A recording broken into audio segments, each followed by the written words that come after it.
YouTube. What's good? Back with another video. We're gonna be reacting to This Is the Real Russell Westbrook. Don't know what it'll be about, but you feel me?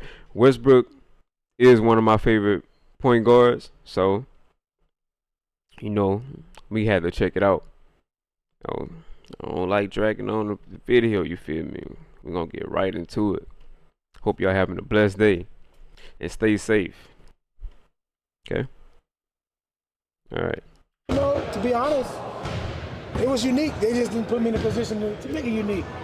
I was in a position where I was playing not my position, and being able to be here and Coach Malone allowing me to be able to use my speed, use my transition skill to be able to make other guys better. Makes the game easy.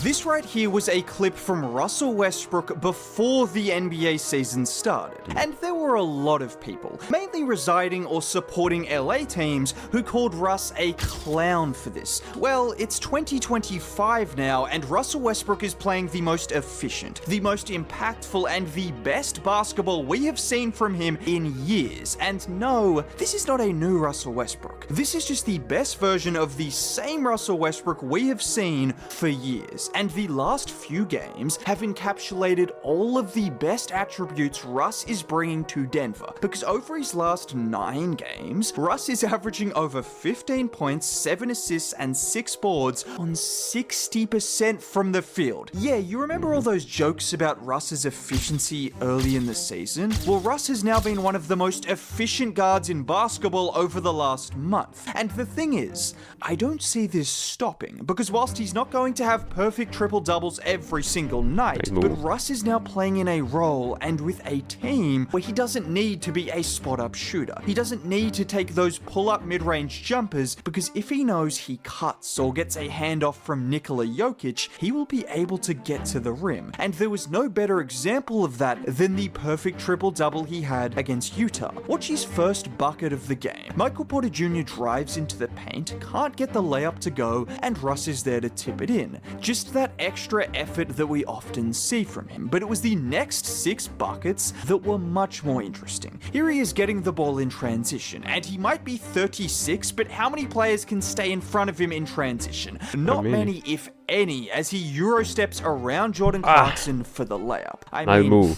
just a filthy Euro step. Fast forward to the next quarter, and this time Russ gives it up to Jokic, but there are 2 key details here. Watch Michael Porter Jr. bring Lauri Markkanen out of the paint, and then once the double goes to Jokic, he finds Russ cutting, and there is no size or shot blocker at the rim. I mentioned this because later in the game, we saw Jokic get the ball in the post again, and again they went to double, this time with Sexton helping off Russ, and instead of waiting for the pass at the 3-point line, he attacks the space, getting to the rim for the dunk. And this was the common theme with every single one of Russ's buckets against Utah. He was getting to the rim, whether that was in transition like here by attacking Sexton with that quick left to right crossover, whether it was making those extra effort plays, or it was working alongside Nikola Jokic and his gravity as an off-ball cutter and mover, which is exactly what some of us predicted would happen when Russ made the move to Denver, because the biggest X factor in this move was obviously the MVP. This is not to discredit Russ, who has been phenomenal as a playmaker and has made great decisions. He has given them energy, effort, hustle on defense, and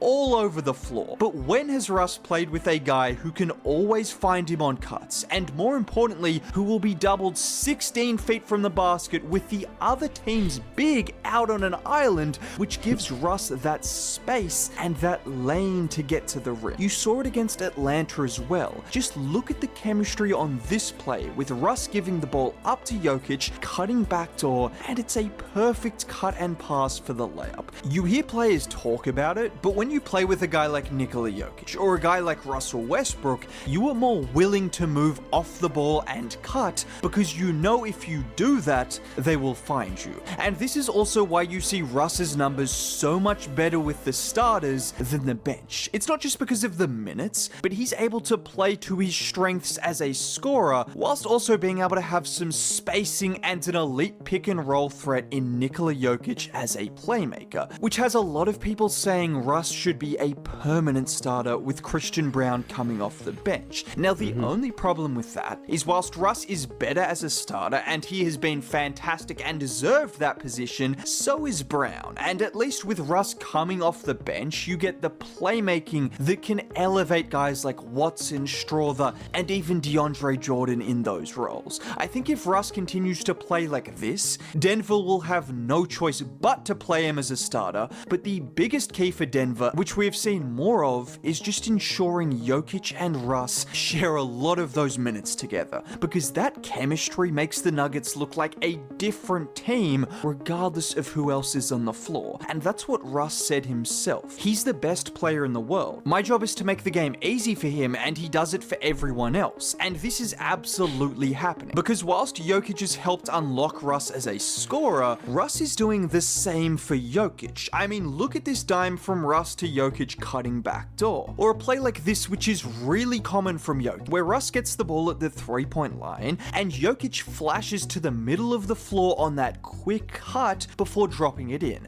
And this is really effective for more than one reason. It utilizes Jokic as a cutter getting to the rim, but it also makes Russ dangerous beyond the arc without having to shoot. It's not just Jokic either who has been benefiting from Russ's playmaking. Even at 50 years old, even after signing Dario Saric, the Nuggets have had to play DeAndre Jordan because, well, Dario Saric stinks. He's not good. But the silver lining for that is the fact Russ and DJ have developed some nice chemistry. You wish that the Nuggets weren't relying on DeAndre Jordan in the year 2025. That sounds crazy to say, but they are. And Russ is helping to make his life a lot easier with his ability to find him in pick and roll situations. And I think this speaks to a bigger point about Russ as well. People have constantly talked about the good and bad with him. The playmaking has always been there, but you worry about the shooting and the amount of shots he might take. Almost every shot Russ is taking right now is perfect. Even when his threes aren't falling, he takes them when he has to and makes enough. But if he doesn't have a lane or an opportunity to get to the rim,